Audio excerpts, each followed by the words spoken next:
at least when I was playing a lot more. So little patience goes a long way. But if you want to go for it, by all means do it. I mean, go ahead and buy some SP. I suggest buying the most SP you can, which is like I think that $22 G coin type thing. I think you get the most from that.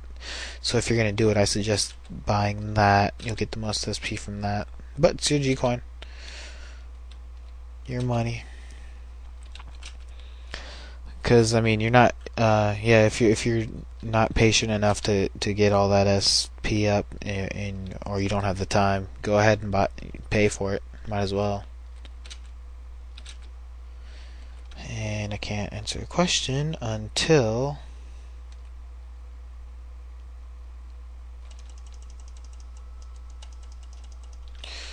Yeah, I probably should have aimed. I think aiming's just a tad more accurate than not aiming. Let's see here. Number 6, hey Ferret, could you play a game with the M4 and could you show me how to burst? I know I'm new to Soldier Front. I'll try to do that later in the episode. Check out a bunch of other episodes and whatnot. I'll try and do that. But really, if I remember, I don't really use the M4 too much.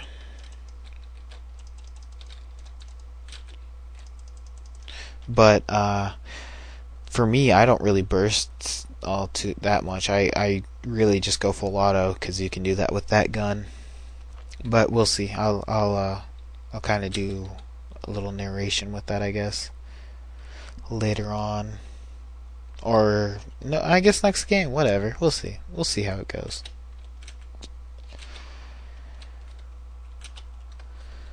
Okay, number 7. Would also be nice if you could give us some basic strats for clan war. Oh, dang it. That got cut off. Huh. Okay. What else? Okay, well, I guess my printer cut that first part off, but it said if I could go over K walking or K crouching. I don't even know. I don't know that K thing. I just call it silent walking, crouch walking, whatever. You know, I just call it this. This is really all you're doing. I just kind of walk diagonal and tap the crouch button or tap the walk button, and you move silently. It's useful for just when you don't want to be heard. That's really what it's all about. When you don't want to be heard, or I guess when you want to kind of move. You don't want to be jumping, but you want to kind of. I don't know. You know, whatever. Who cares? When you want to be, your head wants to be moving around, but you don't want to be have a level head to the horizontal plane. But yeah, really, just when you don't want your footsteps to be heard, it's a great thing to do, and you can still move rather quickly.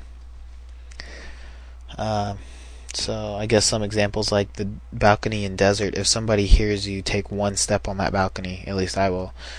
If I hear one footstep taken on that balcony, I know you're there and I'm coming after you. So you want to be silent up there. I usually just tend to fully walk just to be safest, because I know if I mess up once, then the enemy knows I'm there and they're gonna kill me.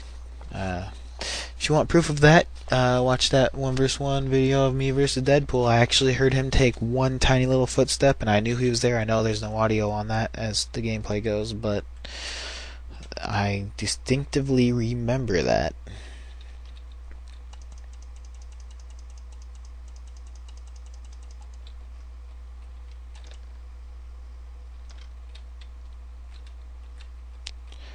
Let's just move in here. Okay. Would also be nice if you could give us some basic strats for clan warring on the popular maps Shanghai Desert Missile. Thank you for it.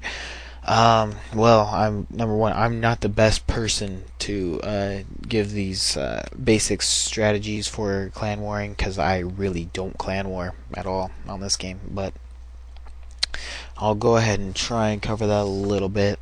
I did write some notes down, but I think they're all in my head anyway. I don't know where my notes are. I'm too lazy to get them out, right? Yeah. No, I pretty much remember all of it. Okay, well, for Shanghai, for red team, now these are all theory. There are a million different strategies you can use. Okay, really what you need to do is just find your enemy's weakness. You gotta be able to communicate with your team well. You gotta be able to work with your team well. You have to be flexible. You need all these good skills. But once you get past all that, that's really the basics. But I guess for some map strategies, Shanghai Red. Number one, I suggest there's a video out there somebody made that covers grenading on Shanghai. It shows you how you can throw the nades and get them in a good spot. From throwing them from a safe spot. It's a pretty good video. I suggest checking it out. I think it's called like Nade Video. Check on EG Forums or YouTube. I just watched it once. I haven't really practiced it or anything, but check that out. That could be very helpful. There's so many different strategies to use for Shanghai. You really just gotta, for Shanghai Red, you really gotta figure out what your enemy's weakness is and exploit it.